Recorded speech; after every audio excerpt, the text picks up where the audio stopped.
Dear student, lit lang by Dilshad में आज आपका पुनः एक बार स्वागत है। और आज मैं जिस टॉपिक पे बात करने के लिए आपके सामने आया हूँ, ये एक बहुत ही शानदार और बहुत ही ज़बरदस्त poet, romantic poet William Wordsworth की एक कविता है टिंटन अबे।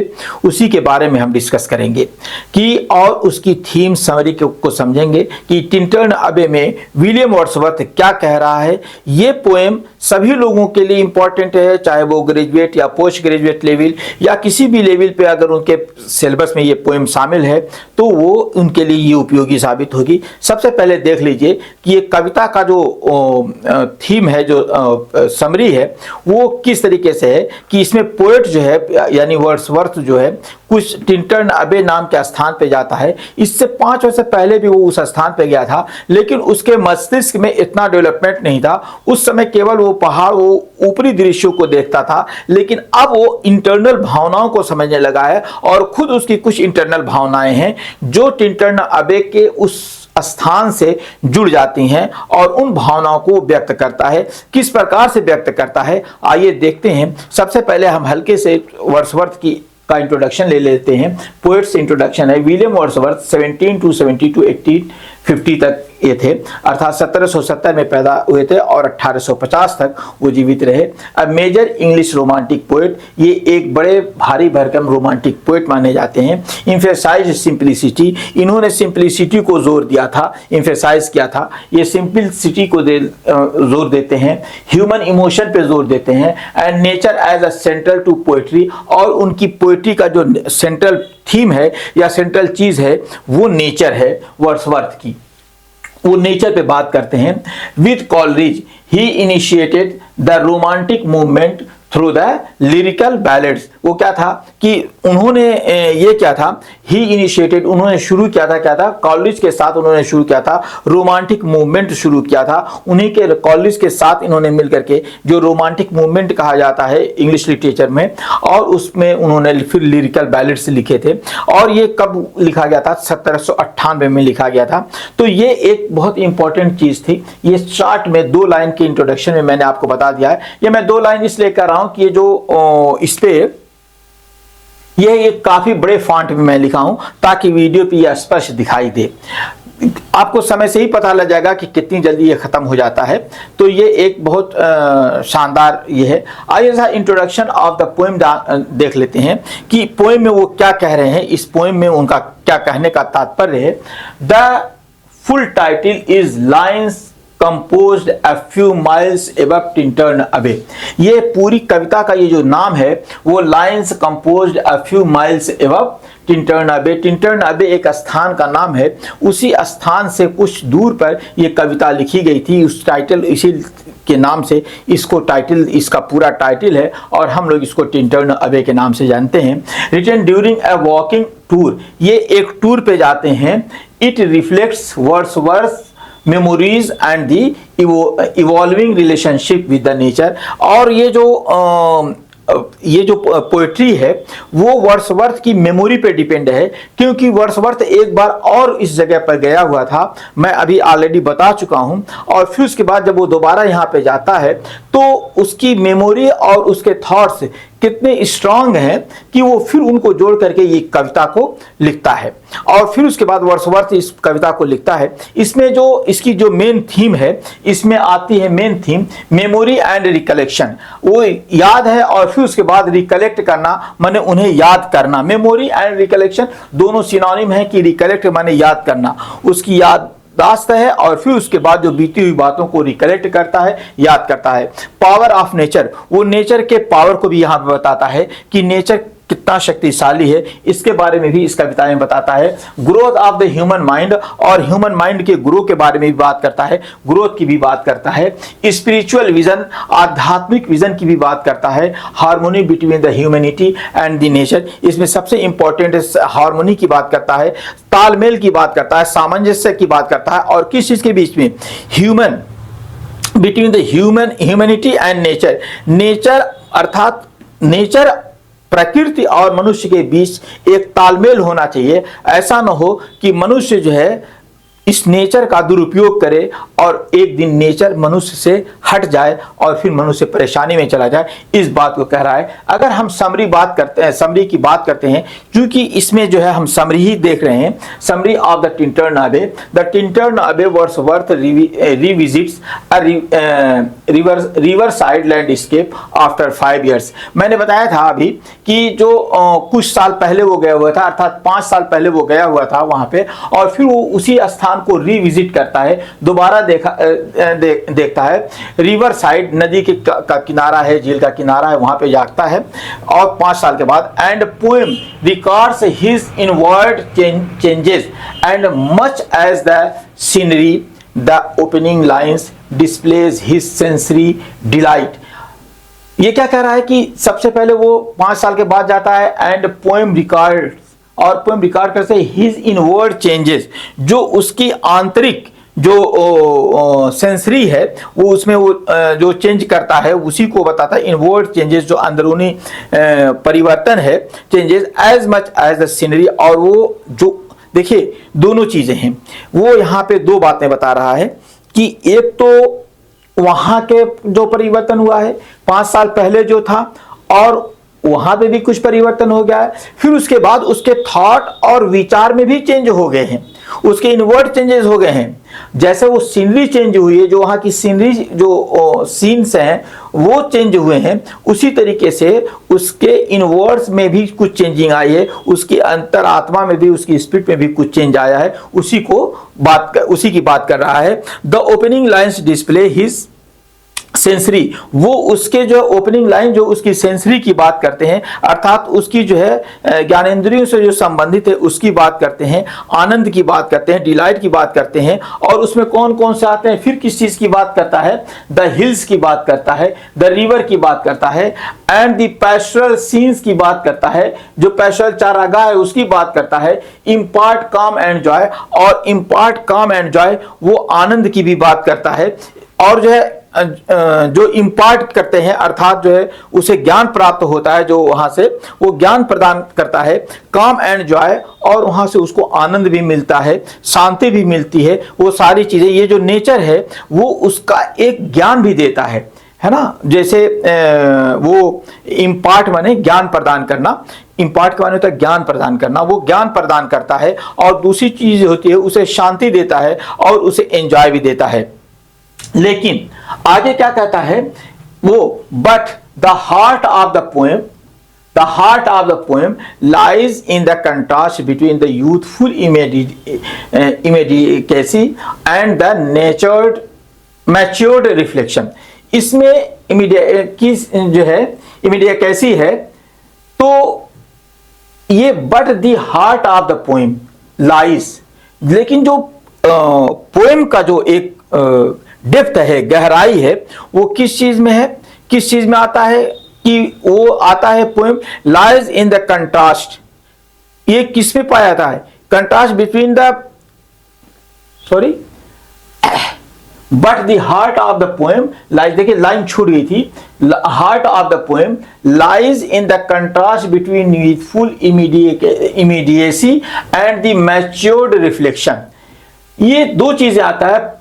इसकी जो पोएम की डेप्थनेस है वो कंट्रास्ट करती है बिटवीन यूथफुल,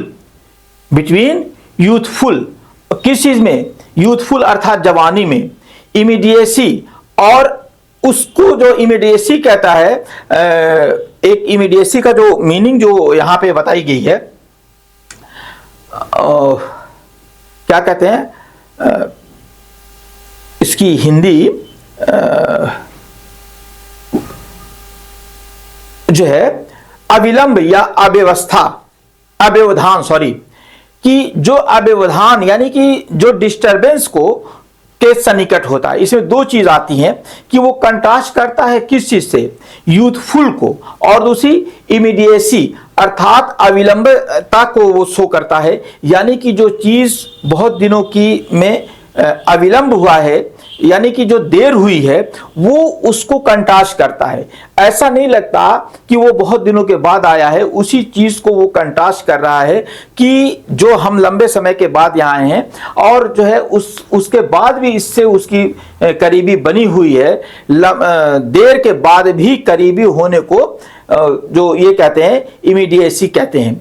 मतलब कि देर होने के बाद यानी कि दूर होने के बाद भी एक लगाव बना हुआ है, उसी को इमीडिएसी कहते हैं। कि देर होने के बावजूद भी वो उससे जुड़ा हुआ है, अर्थात वो पहले वहां पे आया था और उसकी सारी याद आज भी उसके दिमाग में मौजूद है। उसी की वो बात कहता है कि हम यहाँ से तो चले गए थे लेकिन आज भी मुझे वो सारी चीजें याद है और इनसे मैं बिल्कुल जुड़ा हुआ हूं। और ये क्या कहता है, एंड मैच्योर्ड रिफ्लेक्शन, और उसके ऊपर और ज्यादा मैच्योरिटी आ गई है, रिफ्लेक्शन हो रहा है, प्रभाव पड़ा है उसके ऊपर, मैच्योर्ड रिफ्लेक्शन आ रहा है। इसी बात की वो बात कर रहा है। आगे वो कहता है matured reflection, as younger man he took direct physical pleasure from the nature sides. कहता है कि एज ए यंगर मैन, जब वो यंग था अर्थात कम उम्र का था, तो ही टूक डायरेक्ट फिजिकल प्लीजर, यानी कि ऊपर से जो दिखने वाली चीजें थी केवल उसी को देखता था। पहाड़ है, नदी है, नाला, ये उसको देखता था और उसकी ऊपरी सुंदरता से वो प्रभावित होता था। और वही सुंदरता जब वो आया था तो उसको याद है कि मैं इन्हीं सुंदरताओं को देख करके प्रभावित हुआ था। तो उस वक्त जब उसने देखा था तो वो आज भी उसके दिमाग में जीवित है। तो उसी को कहता है कि फिजिकल प्लीजर देता था फ्रॉम नेचर साइड्स, नेचर के साइड से। Now he gains a deeper moral and spiritual comfort from the recollected experience। अब वो क्या कह रहा है कि now, पहले तो ये था now, और अब he gains, वो प्राप्त करता है a deeper, और गहरा, moral, नैतिक, spiritual, आध्यात्मिक, comfort, Anand from the recollected experience, जो उसका रिकलेक्टेड एक्सपीरियंस है, अर्थात जो उसने तजर्बा पाया था, जो उसने उनसे चीजें प्राप्त की थी, अब उसका एक और अलग रूप हो गया है। उससे एक और अलग जो है, जो रिकलेक्ट था उसमें जो है, जो रिकलेक्ट एक्सपीरियंस था उसमें एक अलग चीज आ गई है। यानी कि पहले वो ऊपरी चीजों को देखता था, अब उनकी वो डेप्थनेस को देखता है। आगे वो इस पोएम में वो ये बात कहता है कि memory converts past sensation into a sustaining moral insight. देखिए बहुत इंपॉर्टेंट चीज कह रहा है कि मेमोरी कन्वर्ट्स, जो हमारे अंदर मेमोरी है ना, जो हमारी याद है ना, वो क्या करती है, मेमोरी कन्वर्ट्स, वो बदल लेती है। किस चीज को बदल लेती है, सेंसेशन, संवेदन है ना, संवेदना को, हमारी संवेदना को, सेंसेशन को बदल लेती है। और यह जो है, ये कह लीजिए, देखिए सेंसेशन के माने होता है संवेदना जो पूरे शरीर के ऊपर प्रभाव डालती है, उसी को सेंसेशन कहा जाता है। कि जब पूरे शरीर पे कोई चीज असर डालती है तो उसे सेंसेशन कहा जाता है, यानी कि थोड़ी सी चीज के लिए सेंसेशन नहीं कहा जाता है। तो मेमोरी कन्वर्ट पास्ट सेंसेशन, पिछली चीजों के जो सेंसेशन थे उनको चेंज कर देती है, कन्वर्ट कर देती है, बदल देती है इनटू सस्टेनिंग। इसी को जो है सस्टेनिंग कैसे, मॉरल इंसाइट, और वो जो है सूक्ष्म दृश्यों में बदल देती है। यानी कि जो पहले की जो मेमोरी थी वो तो मैंने याद किया था, वो पहाड़ था, नदी थी और ये था, वो देखा था। अब उस मेमोरी ने चेंज कर दिया है, उसने सेंसेशन कर दिया है, पूरे शरीर पर उसने प्रभाव डाल दिया है। किसमें, इनटू सस्टेनिंग, किसी जीवित या स्वस्थ बनाए रखने में। किसको, मोरल इंसाइट, जो हमारी नैतिक इंसाइट है उसको ये जो है जीवित रखने में बहुत ही अहम रोल अदा करती है। जो सूक्ष्म दृष्टि, इंसाइट के माने यहाँ पे सूक्ष्म दृष्टि में जो रखती है, और वो क्या है, फिर नेचर बिकम्स अ गाइड, और फिर उसके बाद उसके लिए यही नेचर बिकम अ गाइड, उसके लिए नेचर गाइड बन जाता है।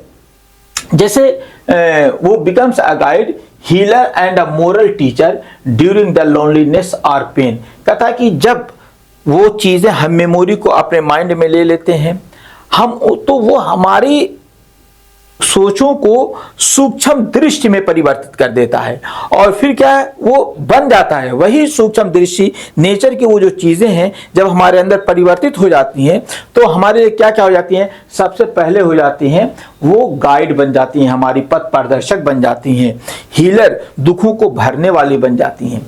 दूसरी चीज क्या बनती है, हीलर, वो दुखों को भरने वाली बन जाती है, एंड मोरल टीचर, और फिर उसके बाद वो नैतिक टीचर भी हमारी बन जाती हैं, मोरल टीचर बन जाती हैं। ड्यूरिंग द लोनलीनेस और पेन, जब हम तनहा हों और जब हम तकलीफ में हों तो ये हमारे लिए एक गाइड का रूप धारण कर लेती है, अर्थात ये हमें गाइड करता है नेचर, और हमें एक नैतिक जो है सिस्टम दे देता है कि हम हर चीज को, सॉरी मैं मिसलीड कर रहा हूँ, हीलर, हाँ, ये हमारे जख्मों को भर देता है, एंड मोरल टीचर, और ये हमारे लिए मोरल टीचर बन जाता है। कब, जब हम अकेले होते हैं या जब हम तकलीफ में होते हैं। तो यही नेचर, अगर हम इन नेचर की चीज़ों को अपने दिमाग में जब रख लेते हैं तो ये हमारे अंदर जाके परिवर्तित कर देता है और पूरा हमारा सेंसेशन बना देता है, पूरे शरीर को प्रभावित कर देता है, और फिर यही नेचर की जो मेमोरीज है जो दिमाग में कलेक्ट रहती हैं वो हमें जो है जब हम अकेले होते हैं या तकलीफ में होते हैं तो ये हमें गाइड करती हैं, हमारी तकलीफों को दूर करती हैं, हमें एक रास्ता दिखाती हैं, एक नैतिक अध्यापक बन करके हमको एक अच्छा रास्ता दिखाती हैं। ये चीज इसमें बड़ी शानदार तरीके से कह रहा है, he speak of the sense Sublime, वो सबसे इंपॉर्टेंट बात कर रहा है, सेंस सबलाइम वो बात कर रहा है, he speaks of the sense sublime. और सेंस सबलाइम क्या होता है, ये क्या कहता है, he sense sublime that binds the human mind with the natural world. ये क्या कहता है कि सेंस सबलाइम क्या होता है कि ये जो सेंस सबलाइम होता है ना, जो बांध देता है मनुष्यों को के दिमाग को विद द नेचुरल वर्ल्ड, प्राकृतिक दुनिया से बांध देता है, and claims that nature fosters moral imagination, sympathy and humanity. ये कई चीज़ों की बात करता है, और ये तो सबसे पहले इंसान को बांध देता है नेचुरल वर्ल्ड से, एंड क्लेम्स, और उसको बताता है, क्लेम करता है, कहता है, क्या कहता है कि ये जो है natural world, and claims that nature fosters, fosters के माने ना, फिर उसके बाद ये नेचर फोस्टर्स करता है, फोस्टर करता है कि किसी की परवरिश करना, है ना, किसी की परवरिश करना, अर्थात ये जो है दूसरे बच्चे के, दूसरे परिवार के बच्चे का पालन पोषण जिस तरह करता है उसी तरीके से हमारा नेचर फोस्टर्स करता है, हमारी परवरिश करता है, हमारा पालन पोषण करता है। और जो है किस तरीके से, हालांकि वो ये नहीं कहता कि तुम मेरे बेटे हो, मेरी ये हो, मेरे वो हो, तुम मुझे कमा के ला के पैसा, ऐसा कुछ नहीं कहता है, ना उसका कोई कानूनी अधिकार हमारे ऊपर प्राप्त होता है, लेकिन फिर भी वो नेचर हमें फोर्सेस करता है, हमें हमारा पालन पोषण करता है कि ये कोई बिना कार्रवाई के ये हमारे ऊपर करता है, और कहता है, और हमारी ये मोरल इमेजिनेशन को बढ़ा देता है। दूसरी फोस्टर मोरल इमेजिनेशन, और ये सिंपैथी देता है हमारे साथ, एंड ह्यूमिलिटी। और फिर उसके बाद दूसरी चीज़ जो इम्पोर्टेंट होती है कि ये हमें ह्यूमिलिएट भी कर देता है। बहुत सी चीज़ें ये इसमें आ जाती हैं, मोरल इमेजिनेशन देता है, सिंपैथी देता है, एंड ह्यूमिलिटी देता है, विनम्रता या विनयशीलता भी हमें प्रदान कर देता है। हम नेचर के सामने जब आते हैं, नेचर से हम जब शिक्षा प्राप्त करते हैं तो हमारे अंदर जो है विनयशीलता आती है, विनम्रता आती है, अर्थात ह्यूमिलिटी आती है। हम नेचर से सीखते हैं कि नेचर तो हमें देता सब कुछ है, लेकिन हमसे लेता क्या है, हमसे लेता कुछ नहीं है। उसी तरीके से हमें एक देने वाला बनना चाहिए, ये नेचर की शिक्षा है, और नेचर की शिक्षा को प्रस्तुत करता है कि हमें लेने वाला न बनकर देने वाला बनना चाहिए। यही ह्यूमिलिटी दिखाता है, यही विनम्रता दिखाता है, यही विनयशीलता दिखाता है नेचर हमें। वर्ड्सवर्थ ऑल्सो, आगे देखिए, Wordsworth also addresses his sister Dorothy. वहां पे जब वो गया था तो उसकी सिस्टर डोरोथी भी उसके साथ थी।